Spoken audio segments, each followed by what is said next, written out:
Om Ajnanatimirandasya Jnananjana Shalakaya Chakshurun Militam Nena Tasmai Shri Gurave Namaha. Welcome everyone who's joined us online. We're delighted to have you. Glad to be here together for Krishna Kata, because it is the medicine to peel back the layers of ignorance which are accumulated in the material world. Simply by hearing about Krishna and the philosophy given through the pure devotees of the Lord in disciplic session, one can actually have complete clarity and feel happiness in life. The chanting of the Hare Krishna Mahamantra is recommended by Sri Chaitanya Mahaprabhu, who is Krishna himself, appearing as a devotee. He himself chanted Krishna and spread this chanting of Krishna everywhere. Krishna Varnam Tusha Krishna Sangapangashta Parshadam Jagnai Sankirtana Prayer Yajantihi Sumeda Saha.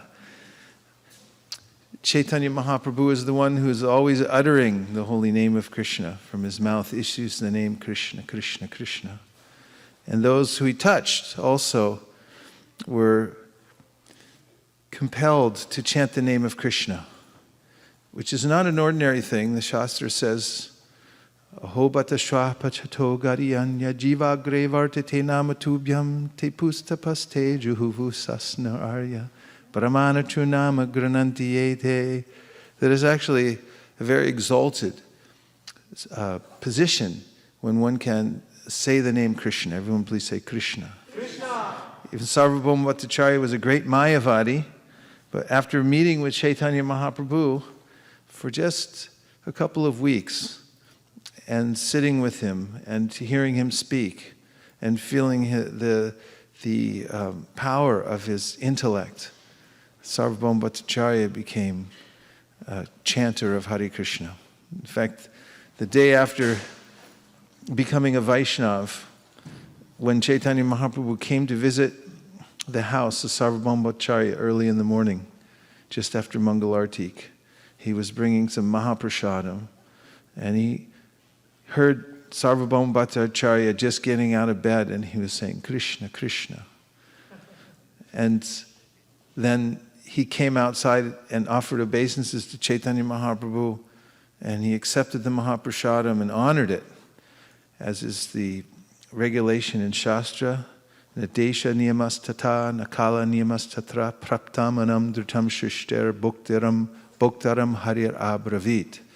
That as soon as one receives the Mahaprasadam of the Lord, you should immediately honor it. Doesn't matter if it came from a distant country or if it's dried up or stale. We should immediately honor it.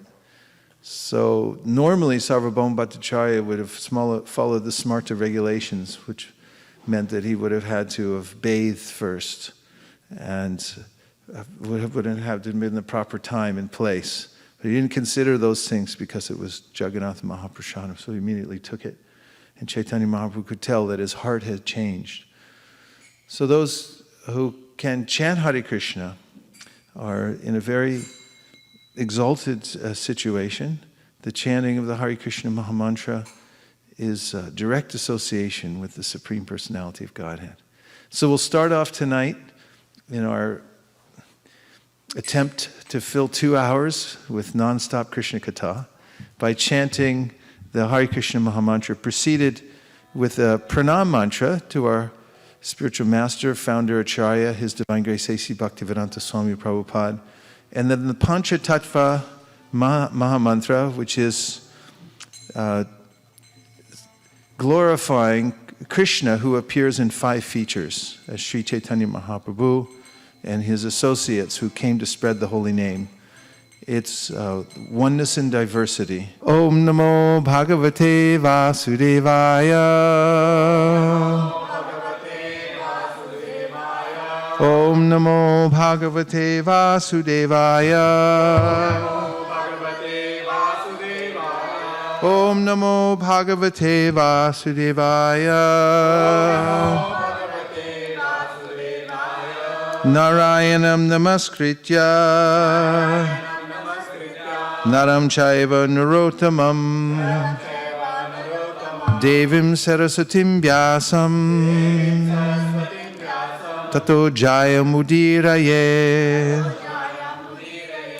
If we could put about 5 chairs in the back for anyone who would like to sit in a chair but also be a little bit close. In order to expand the Krishna consciousness movement, what's necessary is habitat. Habitat means home. When ecologists attempt to repopulate the species, for instance, over near Satyadev's house, he lives, Hare Krishna, he lives near the ocean, and there's a great attempt there to revive the ecology of the area. There's certain kinds of species of frogs and birds that especially are important in the chain of living beings, and they means some biologists hired by the state government have installed some ponds with particular kinds of vegetation that grow around them that are the natural environment for the frogs, the particular species of frog, and certain kind of bird as well. And naturally, when that habitat is created, when it's presented, then that species will come there and live there very happily. So our ISKCON temples are meant to create habitat for people to come. It has to have the right kind of trees and water and ponds. In other words, it has to feel like home when people come. Especially socially, people need to feel that they fit in. There's 2 elements that are especially important in relationship building and in keeping relationships. And one is called kindness, and the other is generosity. Generosity of spirit and kindness. In a relationship, when one or the other involved in the relationship is kind to the other person, there's a kind of natural joy in the relationship. If both are kind to each other, then it's especially harmonious, and generosity as well. So, lacking anything else, for instance, in the culture of ancient India, as given in the scripture, there's a way in which if someone comes to your home, if you don't have anything, you should at least offer them kind words. That's one of the best things that you can do for anyone, anywhere, is to offer them some kind words from your heart. And also, if you have facility, you should give them a place to sit so they feel comfortable. And you should give them some water, and then feed them, and so forth. And this is the common basic practice. So we are engaged in a great spiritual ecological project to repopulate the world with spiritual practitioners. And in order to do that, we must create habitat. The habitat has to be right, otherwise the species won't survive. And there's a way in which when you transplant a species from one, or a particular entity from one place to another, like a plant, those of you who like plants as I do, if you repot a plant, you have to be very careful that it doesn't get root shock. You have to give it special nutrients. You can't do it on a real hot day. You have to give it the right kind of environment and let it calm down over a week or so, and then it can take root again. They're very sensitive plants, most of them anyway. Of course, there are a few plants. I read a book once about house plants. It said 10 house plants even you can't kill. And they tend to go on no matter what. And there are those kinds of people who will come into our environment. They'll go on no matter what. But for the most part, 90% of the people, They need habitat. So our project is to look around and see what actually is the right kind of habitat that will attract people. If you want certain kind of people to come and be part of your organization, and Prabhupada certainly was interested in having Westerners come because he wanted to extend the process of Krishna consciousness to Westerners. A lot of us in this community already have a lot of momentum culturally, and it's not a big stretch to come into this environment. But for others, it may be. And so we have to think about building habitat. And in the beginning, or for lack of anything else, to give people attention and kindness and generosity from our hearts, that can suffice, or at least it's a basic thing that we should extend everywhere when we meet people. And when we go out to introduce people to Krishna consciousness and invite them back, it's especially vital to extend that kind of kindness and generosity to people. And that is necessary for the human spirit. People don't get it a lot. Oftentimes you'll notice that you'll be shopping at a store and someone will say, "How are you today?" You can say, "I'm terrible." And they go, "Oh, that's nice." Because they're not really even listening to what you have to say. It's just a courtesy. If you actually take even a 2 seconds of really conscious energy to look at a person and appreciate who they are, how they're doing in the world, and whether they're suffering, or extend yourself to them, they'll be touched, actually. Because in the world's environment, people don't get a lot of kindness or generosity. There's a way in which the material world is based on competition, and that there's an idea of scarcity here. So everyone's working hard to make sure that I get enough. And even when I have enough, I would like to have a little more for security. And we tend to shut others out. Those who are self-realized, however, have a general, because they're connected to the complete whole. Om Purnam Adak Purnamidam Purnat Purnam Udachyate. Purnasya Purnamadaya Purnameva Vishishite. Such a reassuring verse. We're connected with the Supreme Whole, who's completely perfect, and no matter how much he gives, he still has more to give. That's who we're working for. Our boss is not poor or stingy at all. And when we feel fully connected to the Supreme Whole, Krishna, the Supreme Personality of Godhead, and realize his generosity and that he's got our back completely, got our back. That's a real idiomatic phrase, but really it means that he looks out for his own very carefully. And when we feel that holy, that he's taking care of us, then we have the wherewithal to extend ourselves to others wholly, without considering the need to compete with others for a scarce amount of goods in the material world. The whole philosophy of our science of economics, it's a social science, and it's based on the concept of scarcity. There are scarce resources in the world, and how are they utilized, and how are they divided up, and so forth. And money comes in the form of dollar votes. Everyone gets a certain amount of dollar votes according to how many they have, how many dollars they have, and so forth. So this is an environment where we are coming together to remember the Supreme Personality of Godhead, who's the complete whole, and who's the support of every living entity. And over and beyond that, he's the best friend and well-wisher. And for those who become even more intimately connected with Krishna, he becomes, they develop a full-blown relationship with the Supreme Personality of Godhead. This is the generosity of Sri Chaitanya Mahaprabhu, that he went out of his way to make that process available through which anyone from any position in life could reconnect to the Supreme Personality of Godhead in this most profound way.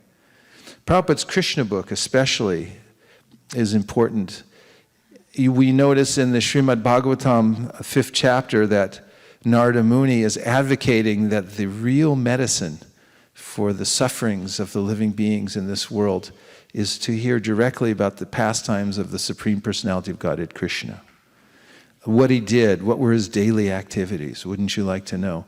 And his early pastimes in Vrindavan are especially sweet.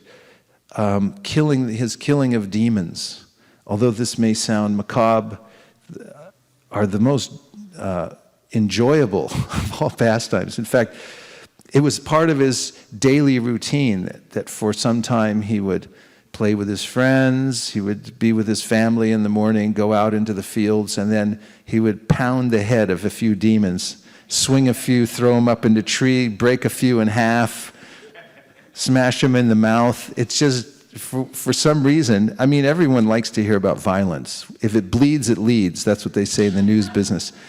But in Krishna's Leela, because it's transcendental, Janma Karma Chame Divyam. Divyam means it's divine.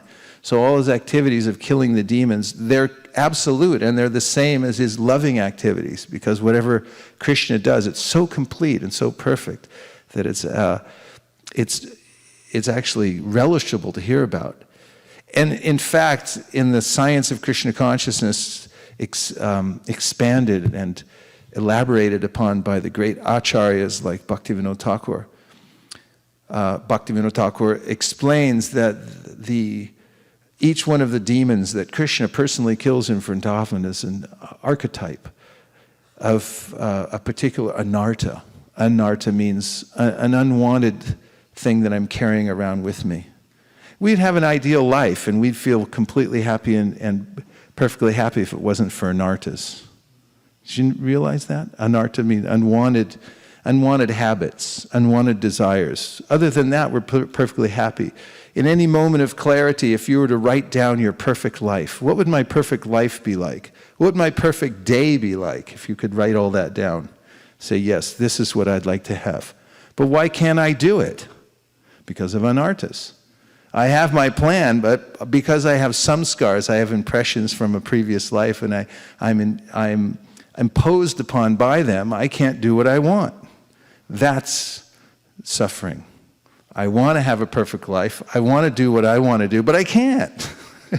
In fact, someone who comes to this awareness really suffers all the time, because those who are in complete ignorance, they don't even know they're being forced to do one thing or another. They just think this is the way life is. But those who have come to a consciousness and they realize that I would really like to be a perfect person.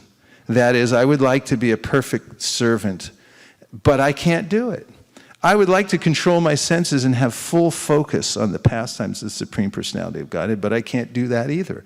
I would like to be able to calmly sit and chant the names of God and with full devotion, but I can't do that either. Why can't I? Because of some scars, because of previous impressions, other things that I've done. However, Narada Muni tells Srila Vyasadeva that the medicine for that is to, as much as possible, ingest. I say ingest, but take in through the ears the pastimes of the Supreme Personality of Godhead. And as I was saying, Bhaktivinoda Thakur connects each one of the demons that Krishna kills to one of the anarthas, a specific category of anartha that one carries within one's heart, typically because of association with bad elements in the material world. And by hearing Krishna's pastimes, those anarthas become pulverized, they become smashed, swung around, thrown into trees, killed. And one can then actually grasp the life that one is looking for, the perfect life. Actually, it is described in the Bhagavad Gita. Can I have a Bhagavad Gita? In the Bhagavad Gita, Krishna is describing how, for one who's free of these tendencies for the urges to fulfill desires which are harmful, he has no problems in life at all. This 5th chapter describes quite a bit of the life of a person who is not under the influence of these impulses. Chapter 4 is transcendental knowledge. Chapter 5 is karma yoga, action in Krishna consciousness. So here's a description, a couple of the descriptions. Number 7, 5-7, one who works in devotion, who is a pure soul and who controls his mind and senses, is dear to everyone and everyone is dear to him. Though always working, such a man is never entangled. Never entangled. And then describes in the divine consciousness, although there are bodily activities going on, the person knows that just the robot is working. Just going on with its regular activities, but I'm separate from it. And then he performs his duty without attachment, surrendering the results unto the Supreme Lord, and that person is unaffected by sinful action as a lotus leaf is untouched by water. So there is a state of jivan mukta, which means one's, although living still within the robot, of this biological robot, and the impulses are going on, one may even encounter pain. And there's a difference between pain and suffering. Pain means that the robot gets damaged somehow. But suffering means that I identify with it, but you don't have to. It's not necessary. So one can go through this life without pain, actually. Although there may be, without suffering, although there may be pain. And there will be pain, guaranteed. Even if one's a jivan mukta, there's a way in which there are changes that take place throughout the body and the mind and so forth that cause pain. So we can remedy all of the difficulties of this entanglement in material life and the mental anguish that comes with it by hearing about Krishna and about Krishna's devotees who speak about the ultimate philosophy of life. So tonight we're continuing with our perpetual reading of the Srimad Bhagwatam, and we're on the 5th canto, and in the midst of a discussion that's taking place between Jad Bharat and Maharaj Rahugana. It'll be chapter 11, starting up at text number 16. And in this section, the great devotee, Jad Bharat, is telling the king, Maharaj Rahugana, who's come to Jad Bharat for spiritual instruction, about the power that the mind has and how one is controlled and directed by the mind and takes on bodies one after another in the material world because of the force of the mind. And then he'll give instructions about how to purify the mind so that one can actually become happy and situated in perfect consciousness, which means to always think of Krishna. Manmana bhavamad bhakto madhyaji mam namaskuru. That just by, Krishna says, just think of me constantly. Always remember me, bow down to me. So tonight also we're remembering with a great fondness and in separation His Grace Rasikar Puu. It's the anniversary of his leaving this world suddenly. And just recalling his dedication to devotional service and remembering how at any moment any one of us can be called away. He set such an example of a steadiness in devotional service and incremental improvement that in our small community where we've gathered together to the best of our ability follow the instructions of the Acharya and to follow the scriptures and so forth. As we go forward, okay, no spinning in the back, maybe that's a little distracting. Yeah, thanks, Shyam. That we have our own success stories within our community. And this is greatly encouraging that from any situation in life, one can take up the process of Krishna consciousness and demonstrate through one's own life how one can progress on the spiritual path.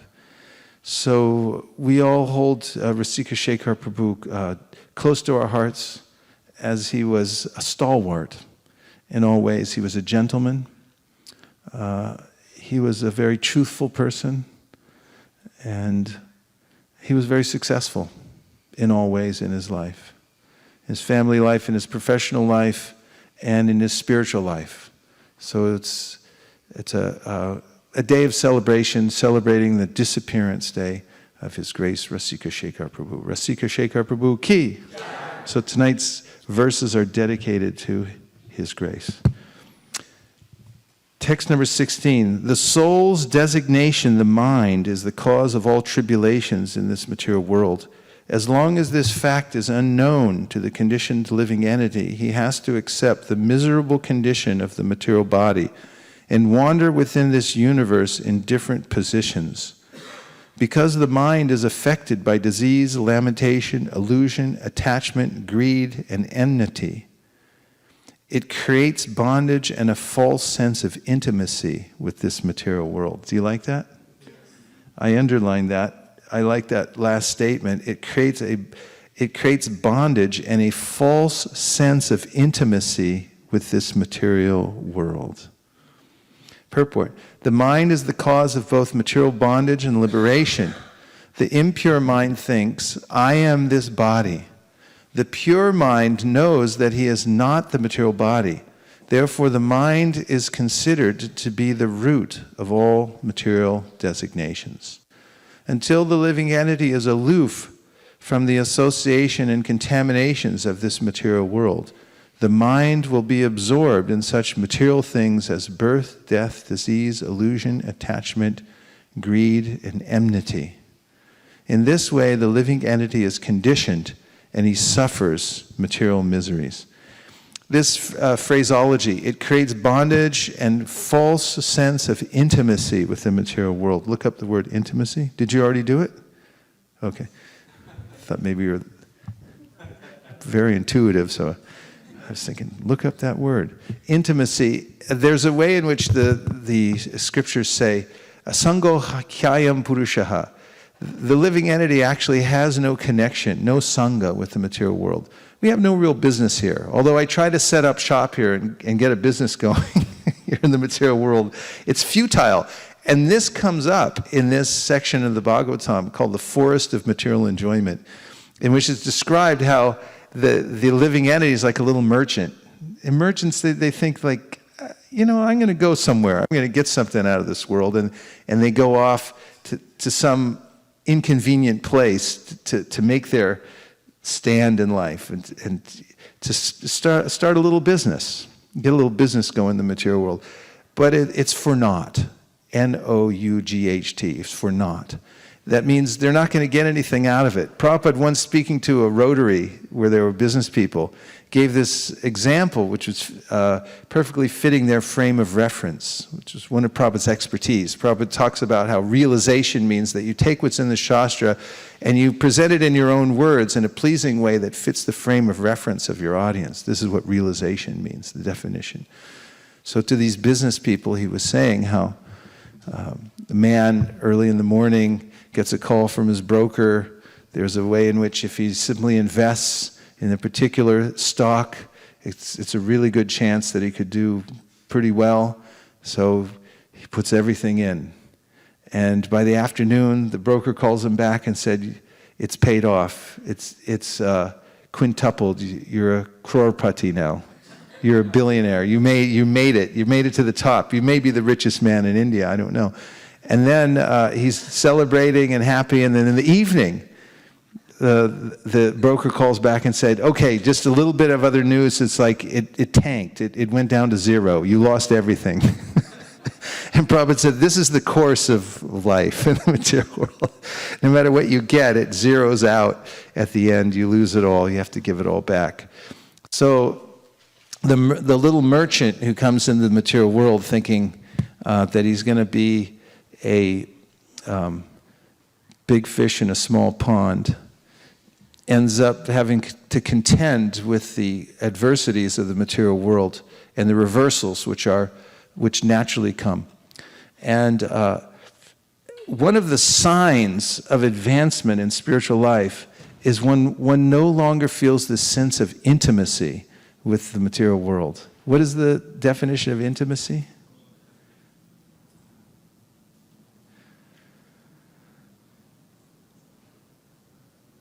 Hare Krishna, Krishna Krishna, Hare Hare. Closely acquainted, familiar, or close? Closely acquainted, familiar. Close. Close. Like intimate friends, or they are on intimate terms? And intimate means?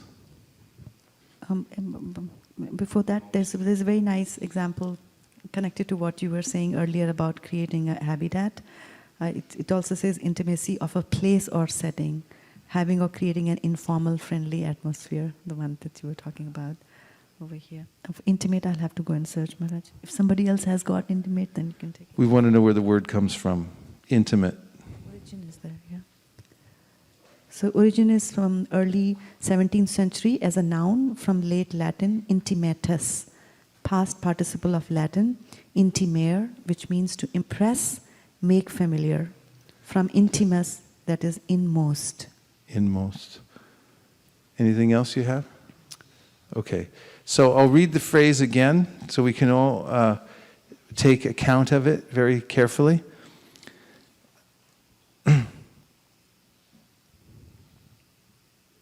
That is, as long as this fact is unknown, the soul's designation, the mind, is the cause of all tribulations in the material world.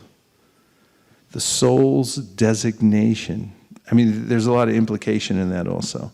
The soul's, it's a possessive, the soul's designation. So the mind is a designation of the soul. It's a reflection on a screen, and there's a movie playing, and the soul identifies with the movie, to put it in sort of graphic terms. As long as this fact is unknown to the conditioned living entity, he has to accept the miserable condition of the material body and wander within this universe in different positions. Different positions. You got to get different positions. This describes in several places of the Bhagavad Gita, Purusha Prakriti Stohi Bhunkte Prakriti Jan Gunan Karanam Gunasangosya Sarasad Yoni Janmasu. That because of one's association with the three modes of material nature, the modalities that are divine actually, they come from Krishna originally and they're very powerful. They affect us in different ways, and because of our association with those modes, we attain different destinations at different times. Right now is a major Saturn period is upon us, Shani, and he delivers the fruits of one's karma. It brings it on a nice little platter. It says, here you go. You don't know 3 lifetimes ago what you did, but there's karma ashraya. There's a resting place for that karma, according to the Yoga Sutra. And it's stored up, waiting for you. And at the exact right time, according to your destiny and according to your karma, you get sadasad, good or bad. And someone delivers it right to your door. You don't have to go anywhere. Chanakya Pandit said, just like a calf in a herd of cows will run right to its mother. And I've seen this. I was living at the Goshala for a while. And the time milking the calves, they untie them from the barn and they dart out the barn. They don't even look where they're going. They go right to their mother. Right to the mother. And there's cows lined up for a mile. And they know right where their mom is. And so that's how the karma is too. Our karma is like, yeah, I know, I belong to it. No. Yeah. It wasn't me, yeah, it was. This is called Daiva Netrena. It's by a higher power. And so that gets delivered. Sarasat yoni janmasu. One gets good and bad situations in different lives. And then there's a description in the Bhagavad Gita 14th chapter about how the various modes put one in different positions. Madhyam urvam gachanti sattvasta, madhyam tishtanti rajasa, jaganya guna vrittista, adoga chanti tamasaha. So this is a description of the various destinations for people who associate with various modes of material nature. You associate with the mode of goodness, you go up. You associate with the mode of passion, you stay in the middle realm where you get a little bit of everything. And if you associate with the mode of ignorance, which is called the abominable mode of ignorance, then you get pounded down, heavily down. And we see it around us in this earth planet, which is right in the middle. Naimasaranya is the hub, and this is like the middle of the universe. And there we see both hellish and heavenly destinations. We can see a mixture of both. So, Sarasat yoni janmasu, and according to one's association, but all this is processed through the designation of the mind. The mind keeps us connected to the material world because of my association and identification with the mind and its ruminations. Then the verse goes on. Because the mind is affected by disease, lamentation, illusion, attachment, greed, and enmity. Ouch, I'm going to read them again. Because the mind is affected by disease, lamentation, illusion, attachment, greed, and enmity, it creates bondage and a false sense of intimacy within this material world, a false sense of intimacy. Now, for one who is advancing devotional service, on the positive side, the actual sign of devotional advancement is that one loses this sense of intimacy for the material world. This is not my home.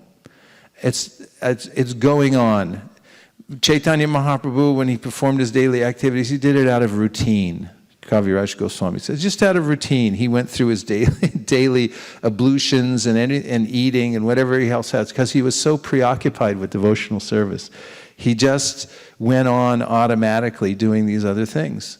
And this is described in the Gita, in the 5th chapter, as I brought up, Naiva kinchit karomiti yukto manyeta tatvavit pashan shrinvan srishan jigran ashnan gachan swapan swasan Pralapan Vishwayan Gringnan Unmishan Nimishanapi Indriyan Indriyarteshu Vartanta Iti Dharayan, describing all the different activities that go on in the biological robot, and one in divine consciousness doesn't feel any intimacy for that. One in material consciousness thinks this is the greatest thing. The salivation and all the movements of the body, they glorify it in songs and everything like that, and poetry, and they're really intimately connected, with how the whole thing works, and there are dances and everything like that to celebrate the, how everything flows in the body, and everyone wants to show it off. But this intimacy is lost as one advances to a higher spiritual platform, and where to go from there? It's necessary to go the other way, which the Bhagwatam describes when one actually, and this is pretty elevated stuff now, but Bhagwatam, Chaitanya Charitamrita is describing how when one actually realizes that there's a Supreme Personality of Godhead through hearing the philosophy, through realizing by the Lord's grace within the heart, and one realizes one's intimacy with Krishna. There's an intimate relationship. That's real. It's not false. It's real. I have a false intimacy, sense of intimacy with this material world, but my intimate relationship with Krishna, sanitya nitya sambandha prakritischa paraivasa, there's an intimate eternal relationship with Krishna that I've forgotten. And when it thickens, the Goswamis say, as taught by Chaitanya Mahaprabhu, there's a sense of mamata. You see in the advanced devotees that Krishna is mine. He's mine. In fact, in Vrindavan, They just think Krishna's ours. He belongs, he's our boy. He's our hometown hero. He's everything. That's all they can think of is Krishna all day long, and all Krishna's pastimes and so forth. And one can revive that sense of intimacy with Krishna by hearing his pastimes. By hearing the pastimes in the Krishna book, one begins to develop this sense of intimacy with Krishna. And simultaneously, Vasudeve Bhagavati Bhakti Yoga Prayojita, Janaya Yashu Vairagnyam Jnanam Chayarahaitukam. As one hears the pastimes of Krishna, one naturally becomes less intimate with the material world. His intimacy wanes, and he gets knowledge and detachment, which means he loses his sense of intimacy for the material world. So this verse and series of verses in this section of the Bhagwatam is describing how the mind is instrumental in keeping me bound to my intimate relationship to the material world. But such optimistic news that the medicine is so available and can be directly ingested. It can be injected. You can inject it. You can submit yourself to the course of medicine that it takes in order to actually be free from the disease. Nothing worse than having an ailment that you think you can't get rid of. Is it? You get it, and it's like, there's no cure for that. Now what do you do? But when you get this disease, this material disease, the Shastra is saying over and over again, you can get cured. You just have to take the full course of medicine. Let's read a couple more verses. Text 17. This uncontrolled mind is the greatest enemy of the living entity. If one neglects it or gives it a chance, it will grow more and more powerful and will become victorious. Although it is not factual, it is very strong. It covers the conditional position of the soul. O king, please try to conquer this mind by the weapon of service to the lotus feet of the spiritual master and the Supreme Personality of Godhead. Do this with great care. Purport. There is one easy weapon with which the mind can be conquered. Neglect. Everyone say neglect. Neglect. That's our powerful weapon, neglect. Shraddha's looking it up right now. The mind is always telling us to do this or that. Therefore, we should be very expert in disobeying the mind's orders. Gradually, the mind should be trained to obey the orders of the soul. It is not that one should obey the orders of the mind. Srila Bhaktisiddhanta Saraswati Thakur used to say that to control the mind, one has to beat it with shoes many times just after awakening and again before going to sleep. In this way, one can control the mind. This is the instruction of all the Shastras. If one does not do so, one is doomed to follow the dictations of the mind. Another bona fide process is to abide strictly by the orders of the spiritual master and engage in the Lord's service. Then the mind will be automatically controlled. Sri Chaitanya Mahaprabhu has instructed Srila Rupa Goswami, Brahmanda Brahmate Kon Bhagyavan Jeev Guru Krishna Prasadi Pai Bhakti Lata Bij. When one receives the seed of devotional service by the mercy of the Guru and Krishna, the Supreme Personality of Godhead, one's real life begins. If one abides by the orders of the spiritual master, by the grace of Krishna, he is freed from service to the mind.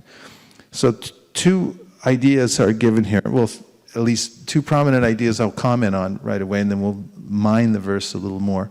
But one is this idea of neglect. This is a very useful tool because you don't have to do anything. Just don't do anything. It's like fasting. Fasting is actually easier than eating if you think about it, because eating takes a lot of work. You have to earn the money, you have to shop, you have to cook, then you have to eat, Then you have to clean everything up. Then you have to digest. Then you have to eliminate. And it takes all day long. And you notice this when you fast, because you just like, what are you doing? Nothing. I'm not doing anything about this today. It's actually a relief. And really, physically, it's a relief for your system to fast at least 2 times a month. You get very healthy, because the body it's like a relief. Oh, we don't have to work. We don't have to work so hard. So similarly, it's hard work to keep up with all the material desires that come into the mental system all day long. It's like, do this. Oh, all right. You know, but it's just like, no, I'm not doing it anymore. Sorry. And just, no. It was Gandhi's program. You just said, no, we're not doing it. He said, go to work. No, we're not working. We're not doing anything. And this is neglect. It's very powerful. What does it mean, by the way? Where does it come from, the word?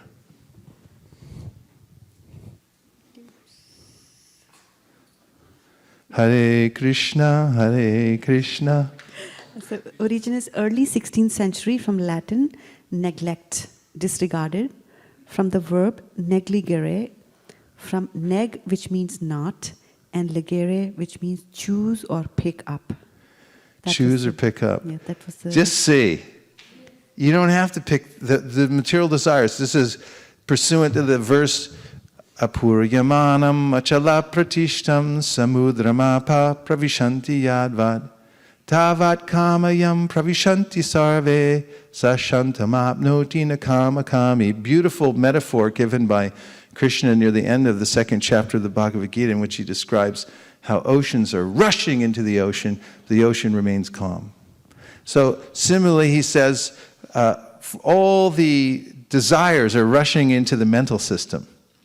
But a person who's become neglectful of those desires can remain peaceful. He just doesn't respond to them, doesn't feel a real need to respond to them. Yes? Maharaj, I was also thinking of your favorite verse. I was thinking of that too. I'm always thinking of that verse. You go ahead and please sing it out. Kamadhinam katina katitha palita durnideshas desham jata maina karuna natripano pashantin utsrijetam yaduyatupate sampratam lapta buddhesh Twam ayata sharanam prabho mam nimukshu atmadase. And the meaning? The meaning, in a nutshell, is that the senses have been very cruel masters, and they have no mercy and never gave me any relief. But now that I have gotten a better intelligence, that I am giving up all of them and surrendering unto you. So please make me your servant. Thank you very much. Beautiful verse. Now, the second idea given here, which includes the first, is to attach the mind to the orders of the spiritual master. So first you got to get a spiritual master and say, I'm following here. And next you get some instruction and you say, I'm going to attach myself. Now, Prabhupada, I have on my wall, Priya Kishore gave me a little poster a couple of years ago with a quote from Prabhupada that he gave to Rameshwar, a statement that said, don't divert your mind from this for even a moment. He was talking about book distribution. He said, all our successes come from this. Don't divert your mind even for a second from this instruction. And so there's a way in which there's a lot that goes along with that. If you get some instruction, do this, keep your mind fixed on this, there's a whole lifetime of support that goes into taking care of that order. And you can mold your life around that. Just like in interior decorating.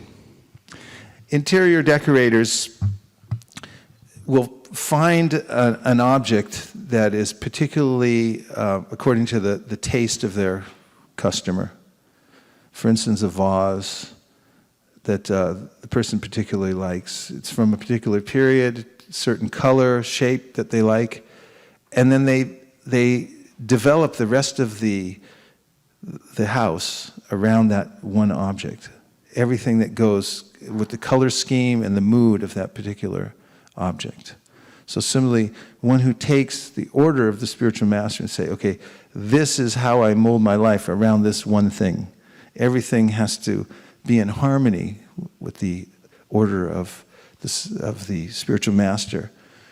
Then naturally, one has a preoccupation and is no longer obligated to do what the mind says. Could say, I have a higher master. It's the idea of this verse. And it's very practical because you have to work in the senses, the karmendriyas and the gyanendriyas, they need their engagement.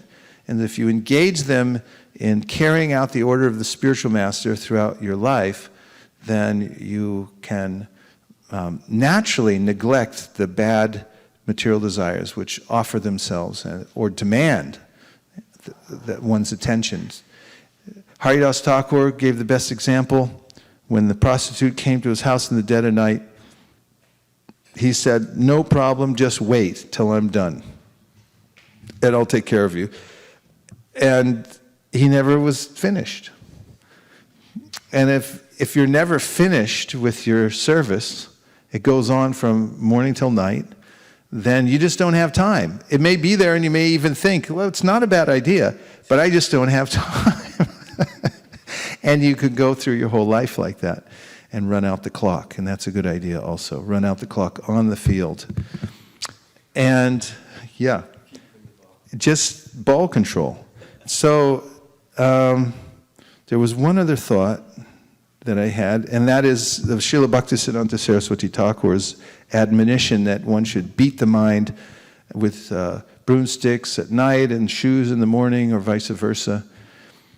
And this is a very practical. Vaidhi Bhakti means that you also have an excuse over the mind and senses which are whimsical and want to do whatever they want, which is actually painful for an enlightened person. And through Vaidhi, you have this higher rule which you say, no, I have to do my job. I have to follow the rules and regulations. It's a kind of protection. And at night, it's especially powerful to have an evening program. And in the morning, especially powerful to have a morning program to wake up to. If you, at night, let your mind just run off and go look at any old thing, then there's a way in which you don't get this benefit of programming it right before you go to sleep, which seems to be a critical juncture. And in the morning, right when you wake up, I've given this technique before, but it's important to have everything lined up in the morning, ready to go. And the more precise you are about lining it up, the more thankful you'll be in the morning who that person was who set it all up for you the night before. You wake up, it's like, who did this anyway? Because sleep is ignorance. And it's like a person who passes out on the street because of an alcoholic blackout or something, wakes up and is like, where am I?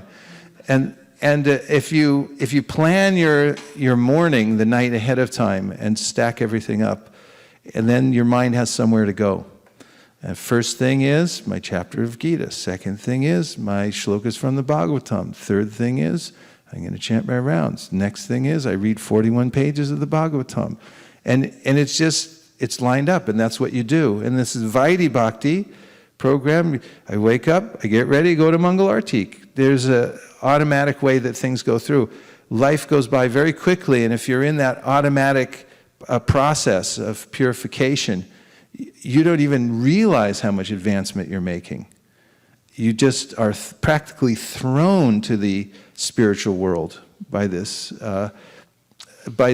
process of regulating yourself through the order of the scripture and the spiritual master. Very powerful. Now let's have some discussion. We want to hear a few points, anything that you heard so far that's stuck in your mind that you'd like to bring out to the rest of us. Yes? Hare Krishna. Hare Krishna. Can you share with us your experience on when you did plan, let's say, your day out the night before, and when you woke up and your mind was like, you know what, let's just sleep for another half an hour or 45 minutes or something like that. I know earlier you said neglect, right? Neglect it, when your mind talks back to you and wants to do something like that. But can you just share experience on what has worked out for you? As far as sleep goes? Sleep goes, or like like not following the daily spiritual routine that you and your soul want to follow, or that you want to follow? Well, one thing I notice is in strong association, then I'm particularly, as far as sleep goes and waking up at the exact time and everything like that, then I'm very precise because there's social pressure. I mean, it's like if someone's going to say, how come you weren't at Mangal Arti? And it's like, I'm getting up now, because I don't want Bhakta Larry coming over and go, hey, where were you, I mean, this is one of the reasons there's association. If you're in the association of other devotees who are, there's this momentum. It's very powerful. Prabhupada mentions in the light of the Bhagavat how in the ashram that they have to ring a bell. And that's because, all the sadhakas got to wake up. It's like, ding, ding, ding, ding. And some days you feel like it, some days you don't. But when you're in that association, it's like everybody up. I remember I joined the ashram in San Francisco. And we went on traveling Sankirtan down to Los Angeles. I think I was with Bhanabhata, I can't remember. But the ashram, you just get a place on the floor. Everyone was lined up on the floor. But in the morning, the lights would come on at a certain time and the mop would come out. And if you were, like a minute late, you'd feel a mop going by your head. They didn't care. It was like, shoo, shoo, shoo. The mop was flying by. They're like, okay, I'm up. And when you're in that environment, in the ashram environment, that's why Prabhupada set up, these communities and ashrams, so that when you're in the ashram, everything goes in a certain way, and you get carried along. When you're living separately at home, you have to be very careful. You have to plan ahead and make sure that you have impetus to do your regular routine, and be careful about drift, because you can neglect a little something, neglect a little something more, and next thing you know, you're really far afield. And I was just reading recently, this is just the danger of becoming recaptured by the material energy. In fact, that was in the whole story of Bharata Maharaj, who was very determined. He had to be very determined. He was an emperor, and he had a beautiful family, and he had health, everything. But he just gave it up and went to the forest with full determination. That takes a lot, to walk away from whatever you have. It's the Bhagwatam is extolling the virtues of and the elevated position of Bharata Maharaj, and he went to the forest. He was by himself. And while he was there meditating, he was experiencing ecstatic symptoms. Sometimes he would cry, sometimes his hair would stand on end. He was using mantra and worshiping the Lord within the sun, and meditating all day long on the Lord within the sun. And he was taking his bath, doing his regulation very carefully, mystic yoga, staying very clean and so forth. And then just by chance he got diverted, because he was sitting one day meditating, and then a lion roared, and that sort of is a shock to the whole forest. And there was a female deer with standing next to the stream, drinking water. And when she heard the roar, she was frightened and she jumped across the stream. And because of the shock of the fright, she miscarried and she dropped a little fawn into the water, and then the deer died. And Bharata Maharaj is sitting there meditating, and he sees this whole scene unfold before him. And then he thinks, I better save that little deer from the water. And he brings a deer out of the water, and it gives it a little grass, and a little water, a little tender, loving care. And the next thing, he becomes intimate with the deer. He's meditating, and the little deer is getting these little horns, and he starts, coming up and rubbing against his leg, and he's like, he's not meditating anymore. He's thinking of the deer. And then he's doing a sacrifice, and the deer comes up and puts its teeth on the kusha grass and contaminates the whole thing. And he's like, oh, So he started to lose his focus, and it's described in this section of this is what happens. One thing after another, one little thing, you can become distracted and pulled away. Spiritual life means you have to keep pulling back to the center. There may be a way that you miss here or there, a few minutes here, a few minutes there, but you have to know what the center is. You have to be focused on the center and keep pulling back to it. And you have to, especially if you're living at home, you have to have fundamental basic activities that you attend to every day, no matter what. The demands of home life and business life and everything are so powerful and so compelling that if you don't have those basics down, that I do these no matter what, then you can go in any number of directions for a long time. 10 years, 20 years, 30 years, a whole lifetime, and wake up 2 weeks before you're going to die, and everyone's like, come on, get away from the TV. This has happened before from people who are sincere sadhakas who took up the process and then just got spaced out. So you have to be careful. You have to have your basic activities that you do every day and take full advantage of the opportunities that you do have to make bigger strides in devotional service, to become fully absorbed in devotional service. Yes? Hare Krishna, Guru Maharaj. Hare Krishna. Maharaj, there is a way in which these activities may also become mundane, in a sense that you just do it you could do deity worship out of the job of doing deity worship and forget to appreciate the Lord. You could read the Bhagwatam and read the Bhagwatam but not taste it. There is a way in which, even though we may create a structure, we forget to involve ourselves, involve our heart in the system that we've set up. I don't know if we could keep going on for decades and not really do. How do we wake up and remember? Well, Rupa Goswami gives a list of 6 items that are vital for advancement of devotional service, and the first is utsahan, enthusiasm. So if you have a little enthusiasm, it's actually really hard to consider deity worship mundane.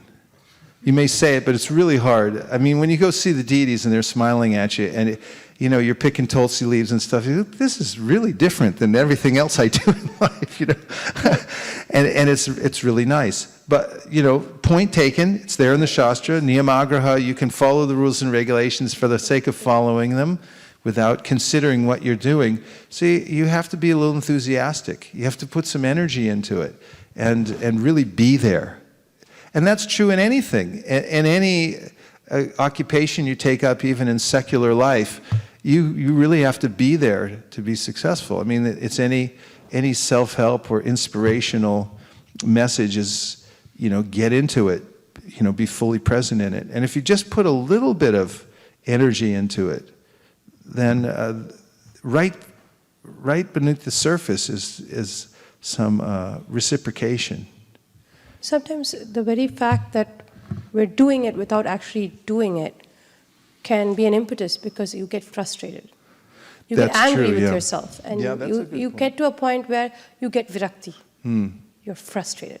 If your life owns you so much that you cannot do the thing your heart wants to do because you're obliged to do 100 other things, you slowly develop a distaste for the other 100 things that you're doing because the 2 things that you want to do don't taste good to you anymore. Yeah, powerful realization. Bilva Mangal Thakur took fully to devotional service after being sort of jolted out of his life by his girlfriend, who said, come on, what are you doing? You're putting so much into this relationship, but what is this anyway? This is nonsense. And then, he really got into devotional service, and then he had another lapse. And then he said, all right, that's it, I'm disgusted. He poked out his eyes. Don't do that at home. But that disgust is very powerful also. That comes out in that verse, kama dinam katina katita. There's a sense in which, no more, I'm not serving you guys anymore. I don't care how long you come around, I'm just, I'm not, who cares? That disgust is pretty powerful.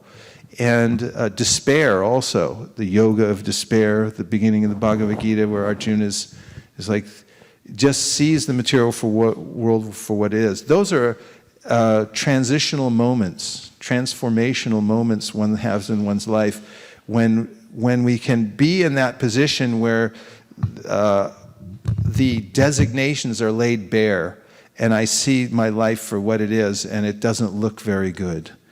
And I see I'm left here unprotected. I actually don't have any assets, even though I've been working for them my whole life. What do I really have? And you'll see it in the poetry of great devotees. They're saying, Bhaktivinoda Thakur is declaring his complete dependence and saying, I'm disgusted. I'm disgusted with my life. I'm disgusted with everything I've done in it. I've simply catered to the material senses my whole life. And now here I'm left a broken old man, and I don't have anything. Coming to that position, one time in your life, if you can come to that position of clarity, that moment of clarity where you say, no more. I'm not doing this anymore. No mas. Roberto Duran. No mas. I give up. That can change your whole life. You can live off that platform, to propel you every day. That I've realized that, and you see, many devotees come. That's the importance of Sangha. So many devotees come and you say, why, how'd you get here? And say, I was doing this and that, I was successful in that, but I hated it, and I couldn't do it anymore. We sing about the Goswamis. Tyaktva turnam ashesham mandalapati shrenim sadat tuchavat. They had everything. They had wealth, fame, learning, and they just became tuchavat. It's insignificant. It's disgusting. I'm going with Chaitanya Mahaprabhu. Yes. Hare Krishna.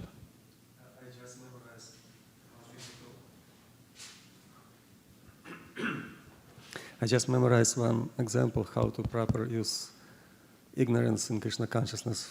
It's from Mahabharata. When Krishna asked for Maharaja Yudhishthira, your mother, Kunti, is so attractive. She looks very young. Have you ever felt some sexual desire towards her? And the answer was yes. And Krishna asked for Maharaja Yudhishthira, and what are you doing about it? And Maharaja Yudhishthira said, I do nothing about it. Purport. We talk about how to ignore urge of our mind. So, or just Neglect. how to neglect it. So if some material desires come up in our mind, we can say same thing like Maharaja Yudhishthira said. I just don't have to do anything about it. Nice. A relief. Yeah. Bizarre proposals the mind will bring. Shraddha.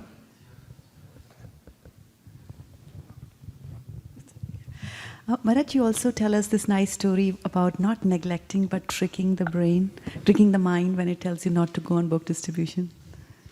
Yeah, I've mentioned before, I had this experience by myself. I distributed by myself for some years. But one time particularly, I was going down to Palo Alto. And my mind said, why don't you stay home? Nobody will notice. No one will know the difference. And I said, well, I'll just go have a look. So the next day I put some books in the car, and my mind said, you're not going to distribute books, right? And I said, no, I'm not. I'm just putting them in the car. And when I was driving down there, I drove up and down the street, and I parked, and my mind said, well, why are you parking? You're just having a look. I said, yeah, I just want to get out and walk around, but I'm not going to distribute any books. And I took some books and put them in my bag. My mind said, why are you doing that? Because you're not really going to do anything, right? I said, no, I'm not doing anything. I just like to feel the weight of them, carry them around. I took one and put it in my hand. My mind said, what are you, taking it out like that? And I said, no, this is just an exercise. And then I saw this lady walking down the street, and I stopped her, and I said, why are you doing that? And I said, this is just for practice. I'm not really doing it. Anyway, she ended up taking a book, and then the rest of the day flowed from there because I was already committed, physically. I was there, and, things were moving. And sometimes in order to get moving out of the doldrums, out of the mode of ignorance, and into one's practice, one has to take one step after another, and one way or another, get in there, be there. Because if you just show up, then things can change for you drastically. If you make it to the Mangal Arati, it's like, wow, that was life-changing. How was it? Life-changing. It was like the best thing that ever happened to me. And if you have a series of those things over a lifetime, they begin to actually ignite something in the heart, where it becomes spontaneous, and then you think, I have to have more of that. And this becomes the impetus of one's life. And then the bhava means that one's overall feeling, one's taste is for being around Krishna, hearing about Krishna. One's taste is for sitting and hearing about Krishna. One's taste is for being there to worship the deity. One's taste is for living in the Dham, for chanting. All these types of things, it has to be developed. It's a culture. And therefore, Rupa Goswami describes how this culture, anyabhilashita shunyam jnana karmanyanavritam anukulyena krishnanushilanam. The shil means that you have to cultivate. You have to practice it. And as you practice actively through your senses and also internally, then gradually the natural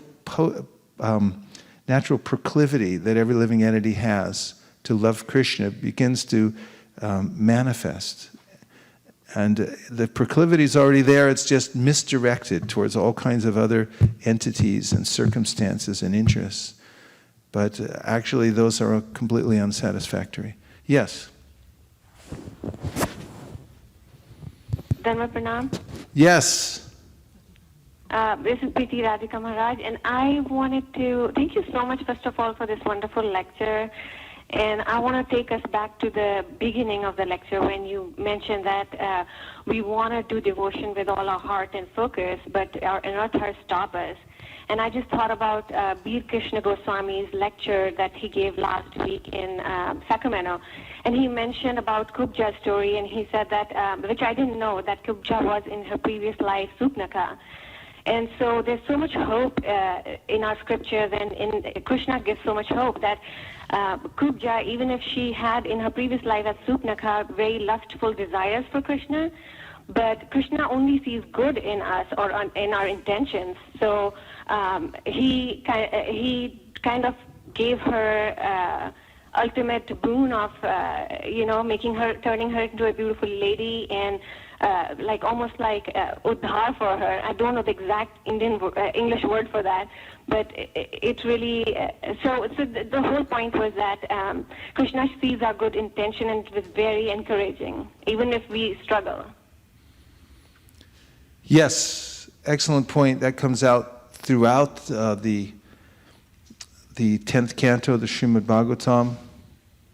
In fact, there's an amazing verse. Brahma, in his prayers, says to Krishna that you've given yourself to Putana. What do you have left for all the residents of Vnav? It's like, you're so generous, you just gave everything to Putana. You gave her such a high consideration, even though she came to kill you. And you only considered that she came as your mother and so forth. And what else do you have to give now? But this is Krishna's nature, that he's so kind and generous. It's a very encouraging point that you're making. Yam krodha kama sahaja pranayadi piti vatsalya moha guru gaurava sevya bhavai sanchintya tasya sadrishim tanumapurete govindamari purusham tamaham bhajami.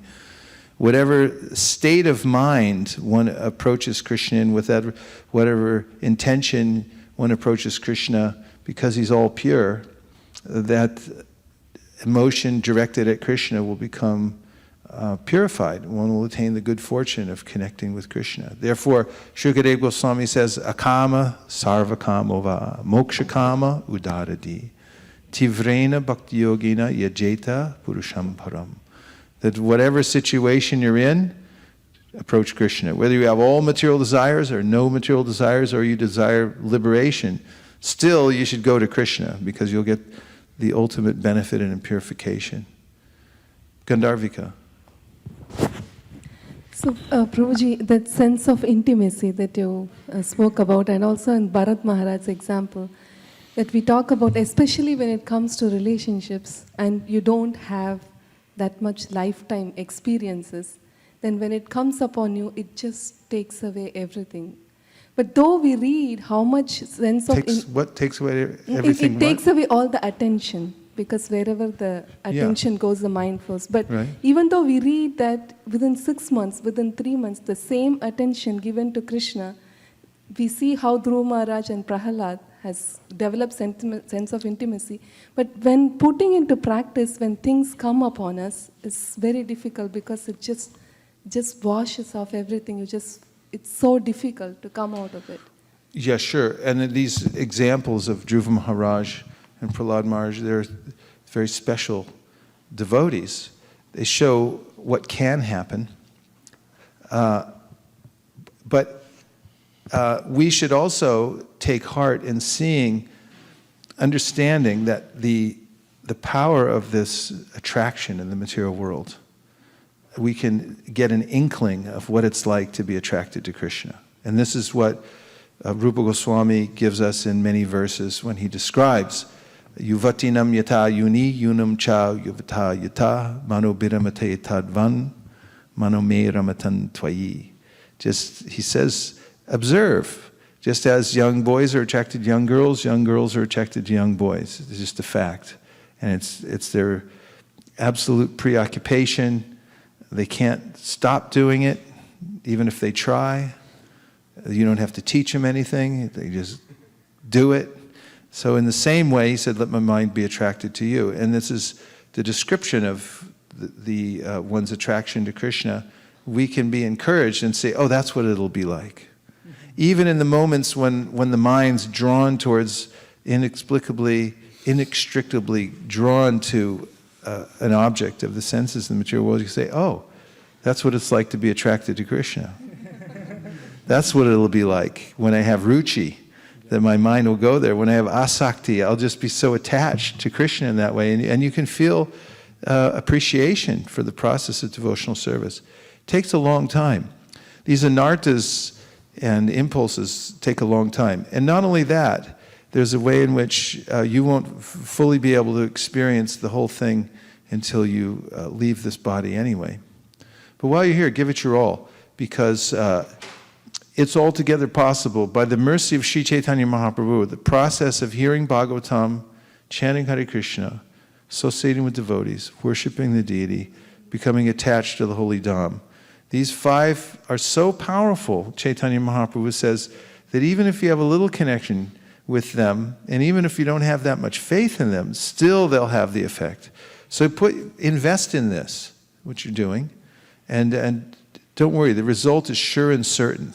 For those, Mataji just brought up this point about how Krishna's so kind. Even if you come as a demon, Krishna will take whatever the good part was and he'll consider that. What to speak of you give your whole heart in this lifetime, your heart and soul, despite all the obstacles. You'll certainly be successful. There's no question about it. When you're properly aligned also with a Vaishnav, and through the Vaishnav line, Vaishnavas are so powerful. There's a Kirata Hunandra Pulinda Pulkasha Abhira Shumba Yavanaka Sadaya Yene Chapapa Yarapashraya Shraya Shudyanti Tasmai Prabhavishnave Namaha. The power of Lord Vishnu that comes through as Vaishnavas is so great that doesn't matter who you are, where you come from, you'll become a heroic, a great devotee by staying in the care of a Vaishnav. No doubt about it. 1, 2, 3. Guru Maharaj, the story of Bharata Maharaj and the deer, I have a fundamental question. A Vaishnav is soft-hearted. His quality is that he's soft-hearted. Any Vaishnav in his place would have gone to save the calf, the baby deer. So should he have not saved that deer? I told before in class, call the SPCA. SPCA. Should I wait for them to come? Call the SPCA and then go back to your meditation. Don't get too involved. I mean, if you do, be really careful. Shivananda Sain's special case, he took the dog in, and he was in a big association with devotees, and he took the dog on the Sankirtan party. That's also the power of the Sankirtan party. It's like, okay, you can come along. It happened in our yatras in Mayapur. The dog comes running along, and he's like, right? At the time, he was like, everywhere we go, he's like, I'm coming, all right? And it's like, all right, come on. But you have to be careful. not to become diverted from your primary practice in devotional service. You just have to be aware. This is an example. This story is given as an example how you can become diverted. It doesn't mean you become a hard-hearted person. It doesn't mean that you become uncaring, and if somebody's fallen out of a window, you're just like, I don't get involved. It doesn't mean that. It means that you have to guard your devotional creeper and make sure that whatever you're doing it for the right reasons. Now, people live in family life. What is a greater attachment than that? But at the same time, they become pure devotees while living in family life. How is that done? Well, it's done from the inside out. There's a way in which, even though living in that situation, one's heart changes. And there's no less goodwill or love given to those around one.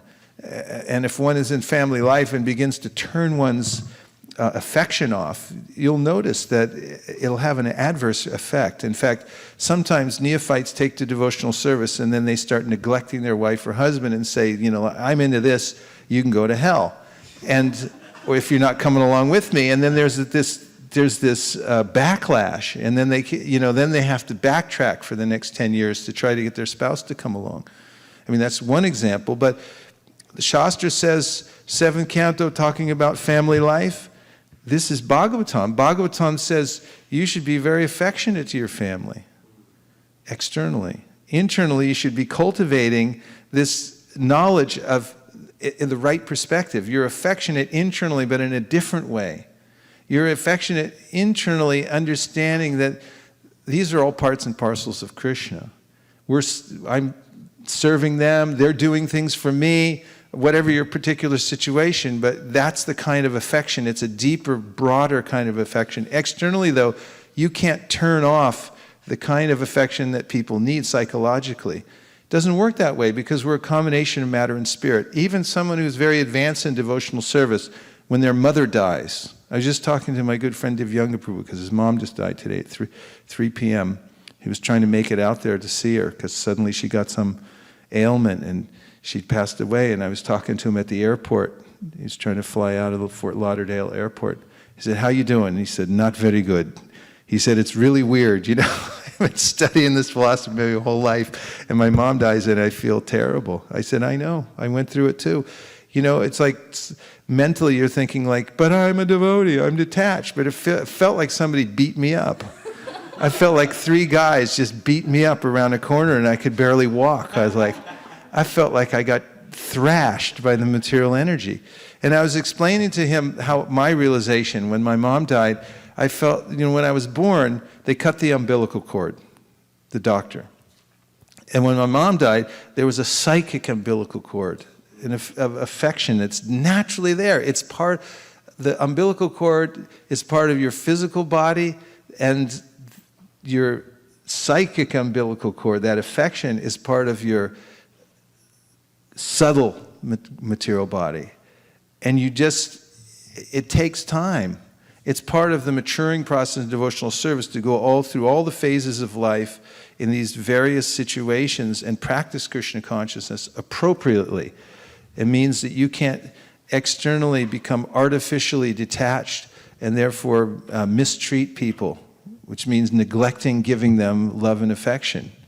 You have to. Bhagwatam says this is the way you live in family life. You give affection externally. Internally, you cultivate this very broad-minded understanding that I have no real connection with these people, except for my eternal relationship with Krishna, which makes them parts and parcels. So it's a balancing act, which can very much be performed by the living entity is a divine particle. The divine particle of the Lord is very much capable of doing this because we're full of Sat Chit and Ananda. It's not that we're gross bunglers our whole life, because of gross bunglers means I'm associated with the mind and senses. And when I lift myself by the power of devotional service above those influences, I actually can be very subtle and nuanced and work in a very miraculous way in this world. You had a point. It was answered. They got a 2 for 1. Okay, a couple more points? Yes, Mukaravind. Thank you, Maharaj, for wonderful class, and especially you told about in the last class you also telling about OCs, and today you started with habitat. So it was very instructive how you how you treat habitat, how you create a spiritual habitat, and also in the same line you were saying that how every people is conscious, and even a few fraction of second of affection or like caring, it can change. And we feel that because going door to door when we go, and especially in this festival season we go, and we found that everyone invited, maybe 90% of the people invited in their home, come inside. And you go inside and tell them about Bhagwatam, and most of them taken Bhagwatam even. So how is it just few seconds of affection that they feel that, and they invited, and they got the highest benefit in this human form to have the Bhagwatam in their home. And it's not like that we did something magic. It's like they are waiting. Someone's friend told that your answer will be answered in Bhagwatam. Okay, so he was waiting that when the Bhagwatam will come, or someone is watching some series in YouTube by some Swami and he's developed that desire, or someone's son is asking question, he doesn't answer, so he's looking for. So I was just seeing that how his thread goes.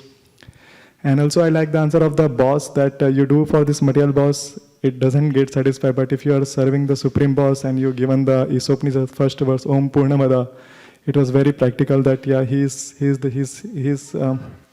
kindness, his affection is never going to be finished. It's like he's always complete, and even after taking anything complete, it remains the complete whole. Thank you. Thank you. Nice points that you remembered. Yeah, I like this Om Purnamadah Purnamidam, remembering that we're part and parcel of the complete whole. And any form of incompleteness that we experience is due to incomplete knowledge of the complete, incomplete connection with the complete whole. And so naturally, we're happy. Naturally, we have optimism and joy when we're in a natural position, which means we're connected to the Supreme Whole, who's completely perfect.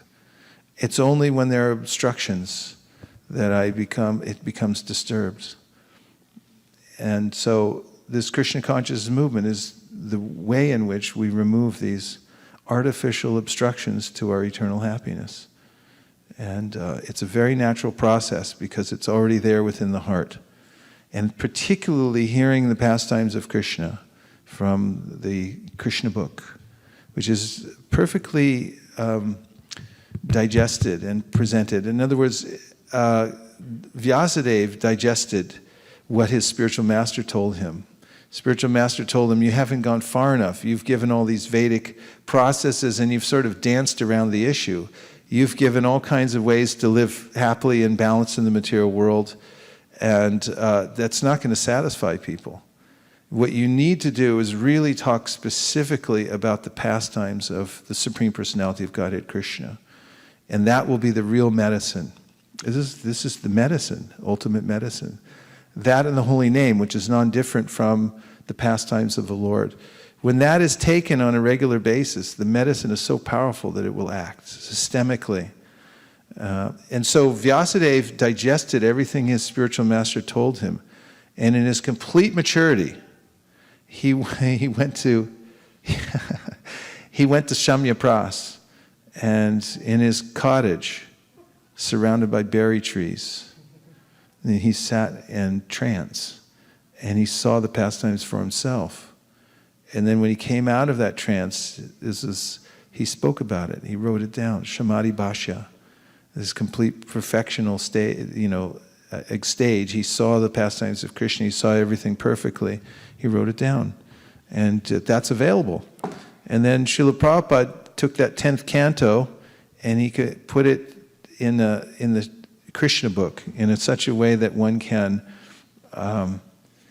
listen to all the pastimes and also get the mercy and perspective of Sri Chaitanya Mahaprabhu, which is necessary to approach the pastimes of Radha and Krishna and any of other Krishna's pastimes.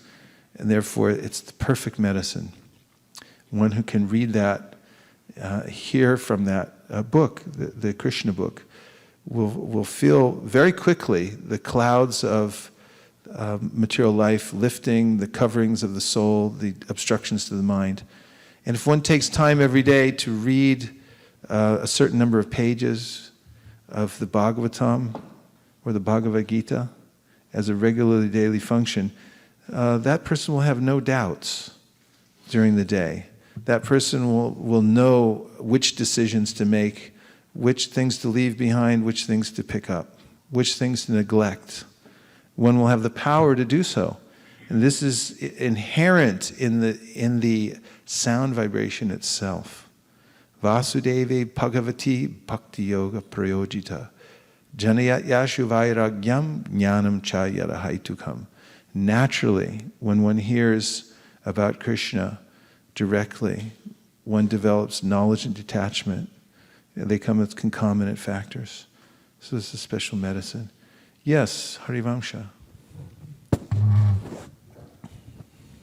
Hare Krishna. Thank you, Prabhuji, for a wonderful class.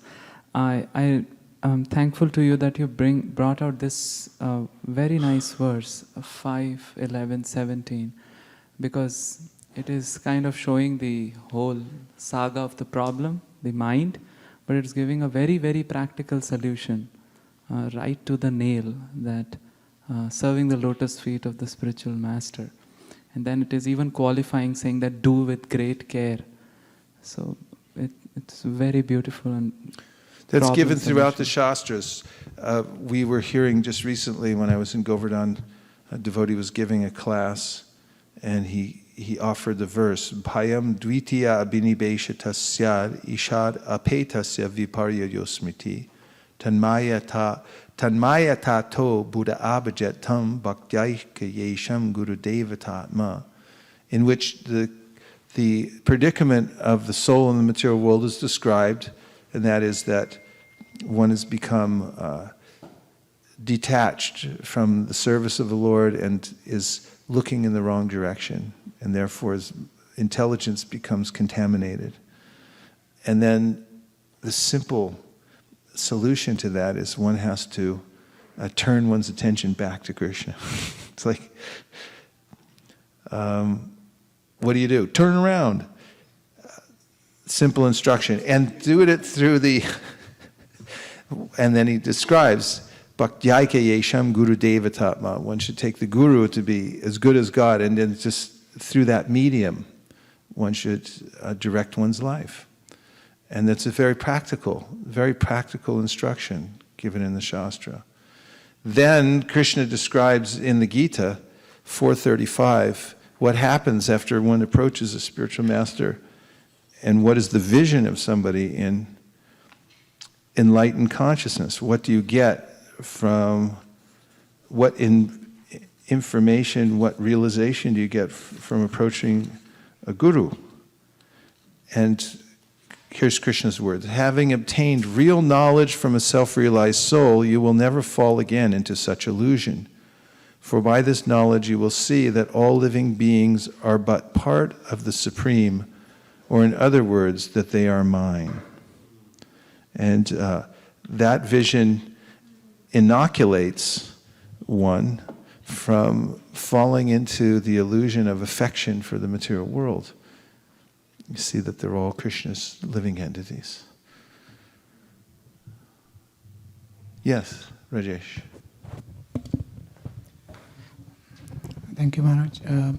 I want to expand on Mukharvin's comment earlier, that we are working for a wrong boss here in material world in any way, because the material world, boss in whatever shape and form it exists, it is limited in any way. So, in our office environment, when you talk to your boss, I have only this much budget, I can only give you this much.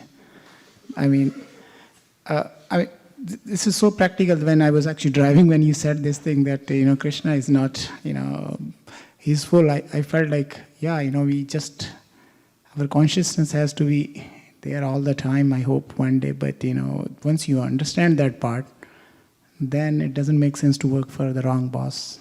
So I just had a instant thought in my mind, one day it might arrive. So because, gradually now I understand, but then I have to again started working for the sake of working. But yes, that was very powerful to me. Yeah, it's a really nice point.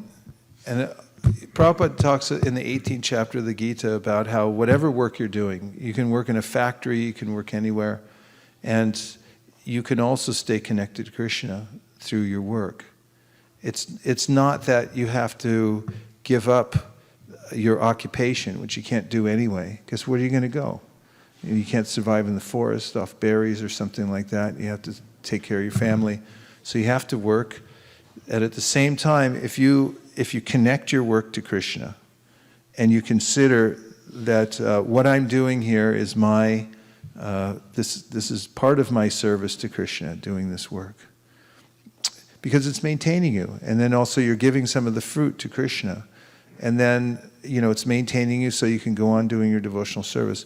Then gradually, Krishna will make arrangements throughout different periods of your life, so that you have more and more opportunity to have more intimate service to Krishna. And I mean, not that that's not intimate, but there's a way in which, as you're explaining, there's kind of a feeling of disconnect sometimes when you have to go far afield to work somewhere else. You can't engage full-time in devotional service, but Krishna can make that arrangement. I had a doctor's appointment today, and I was just talking to the doctor, which really shocked me too, because when we walked in, I thought, are you in high school? It's like, I just realized I'm getting old, because I look at sometimes like doctors like, oh, is your dad here? He looks so young. But anyway, I was just telling him, I just got back from India. I was there for 6 weeks. 6 weeks? How'd you go away for 6 weeks? And I was thinking, how did I get away for 6 weeks? He was saying, where were you? I said, I was on a yoga meditation retreat. He said, boy, I'd love to do that. I said, why don't you do it? It's just buy a ticket and go. And he goes, I can't go for 6 weeks. I can't even go for a month. It's my job. I said, you're a doctor. You can do whatever you want, right? And then I was thinking, nobody can do what they want. Krishna gives you opportunity at various times in your life according to your desire and how you cultivate your life. So in any situation, we never have to be separate from Krishna. And as we desire, he'll gradually make more arrangement for us to be fully engaged in the way that meets our taste, which becomes more and more refined towards serving him directly as much as possible. Now we're going to, of course, we lost, Priya Kishore is still there? Oh, was there someone speaking up on the... Yes. Hare Krishna Prabhu, this is Malini Devidas. It's Malini. Hare Krishna, Malini. Thank you so much for the wonderful class and very, very practical also. There's one point actually it really struck me was that you said that to run out the clock on the field. Yeah. And then I was just thinking about how busy Rasikar Puu was in all of his services. And he was doing so much service that we are all actually, the same service we are trying to divide it by so many devotees, but still we are not able to catch up. But I was just thinking that he was running the clock out on the field. It was very inspiring to hear that today and to practice it at some extent in our lives as well. Yeah, it's a really nice point, Malini. It just, after Rasikar Puu left, we still haven't recovered our service-wise, because he was doing so much, one person. And I remember also his sense of how potent Krishna consciousness is. Because early on, I remember when Gauranga Kishore Prabhu was here, and he was living in that little room that was our brahmachari ashram. Some of you don't remember that, because you weren't there. But anyway, he was there, and I was having a discussion with Gauranga Kishore about how to make the Sunday program like more accommodating to Westerners and all kinds of changes and innovations we were thinking of. And Rasikar Puu was the one who was keeping the Sunday program going. He was always there, always steady, always bringing the really nice, balanced program. And I remember one day, Gauranga Kishore and I were talking to him, and I think I made some comment about, it's like, well, anyway, we have to change the whole thing because there's nothing really happening anyway, or something like that. It was like kind of insensitive. And he said, what do you mean nothing? That people are coming and chanting, and they're getting prasadam and everything. And there was sort of a shock in his voice that, what are you talking about? And I remember sensing in him this appreciation for devotional service, that when people come to the temple, they're getting something so valuable. He had that sense all the time. Gandharvika, you were going to say something. No, Prabhuji, I was just about to say how what Malini says really applies to her life, because she's always on the field. Not only her, she takes others on the field. So I felt like how she got attracted to that point, because she does it. Yeah. And we want to, whenever we saw Radhakund Mataji in Vrindavan, Priya and I used to always think that Malini would do the same thing, distributing books till the end. Yes, yeah. Yeah, always in the field. That's the place to be. So Rasikar Puu, he became the voice of ISV. We called him the voice of ISV because he gave the announcements, and in such a dignified way. He was a dignified person. To have him as the face of the ISV was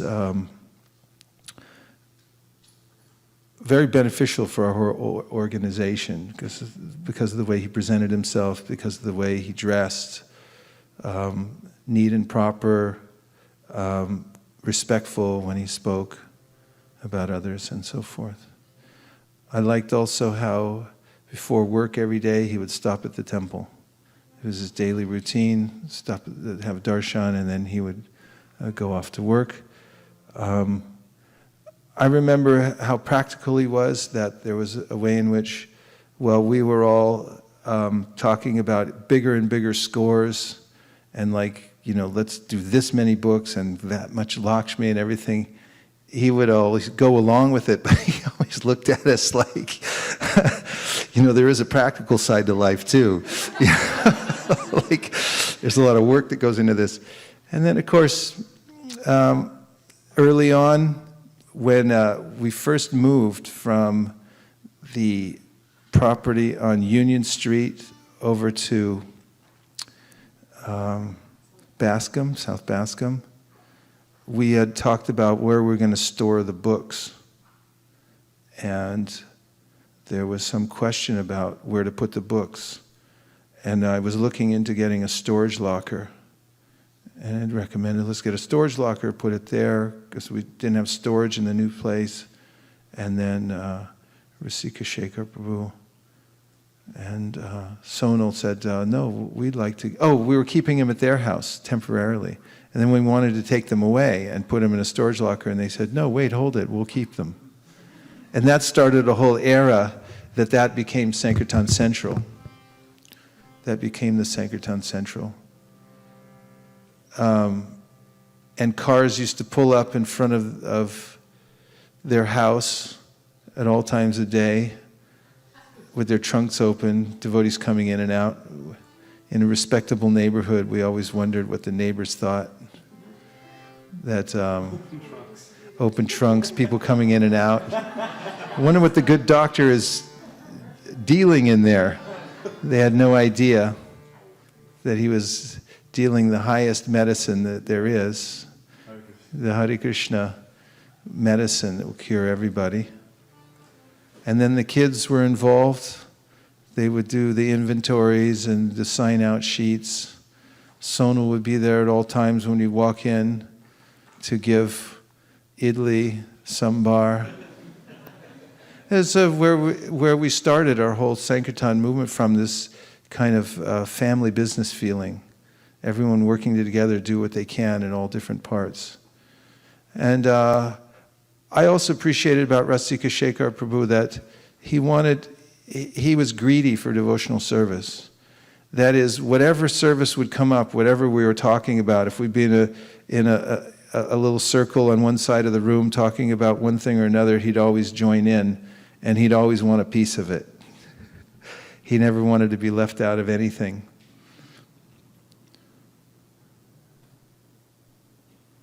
Any other remembrances? Yes.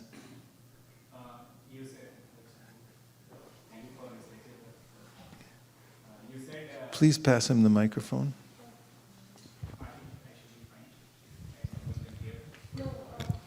Online.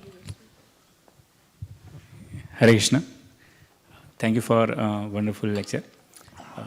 You said Krishna gives opportunities himself. So is it okay to, when he does give opportunities for you to enjoy and relish as per your deserving nature, so is it okay to relish those activities in their own majesty? For example, if he gives you opportunity to be a musician, so and you start praising music as in its own heritage, like that. In its own heritage. Well, everything that's connected to Krishna has life and vitality and is purifying. And to the degree that we see things in relationship to Krishna and that we connect them to Krishna, to that degree they have value. When they're disconnected, even a little bit, then they become distasteful for devotees. So a devotee is always appreciative. Whatever assets Krishna gives the devotee invests that in glorifying Krishna and sees that as the ability is coming from Krishna to produce the music. The music itself, the vibration is Krishna and so forth. And things like that, not in a separate way. Not in a way that is disconnected to Krishna. Hare Krishna, Prabhuji. Yes, please, go ahead, SKP. Dandavat Pranam, Prabhu. Thank you, Prabhu. I thought when you, Rasikar Prabhu, his services, he is very organized, Prabhu. One thing I always take his inspiration. Whenever he goes to his house, he will write down the books. And even if I say something jokingly, he will take very seriously, Prabhu. You mentioned just now, I remember that he came to Tirumala, Prabhu, for my wedding, and we actually is supposed to get into a bus. So everybody in the line, and he is in the first person in the line. By that time, Prabhu get in, everybody went into windows and sat in the seats, Prabhu. And Prabhu was standing, and he said, he got very, very angry, and he shouted, saying that, you should consider this, you should not do like this. Then one person stand up, and he gave a seat to Prabhu, and he said, you are only one human being in this bus.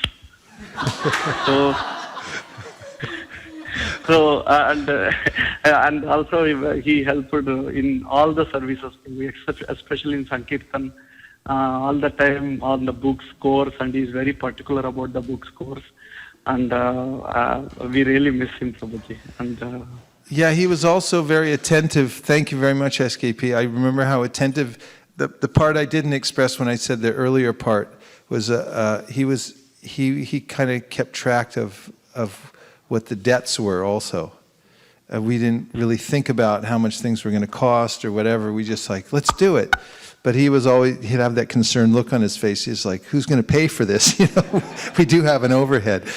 In fact, he was watching out pretty much for all that. He and Sonal were doing all that work behind the scenes. And Sonal used to tell us sometimes he was so meticulous and so absorbed in the Sankirtan scores that he would stay up all night before the announcements of the Sankirtan scores and tabulate. And even as the scores were coming in, he'd be writing down more. Is that correct? Yeah. Yes, actually we're out of time. It's time for Artik. But because you have the microphone and you didn't get to say anything, please go ahead quickly.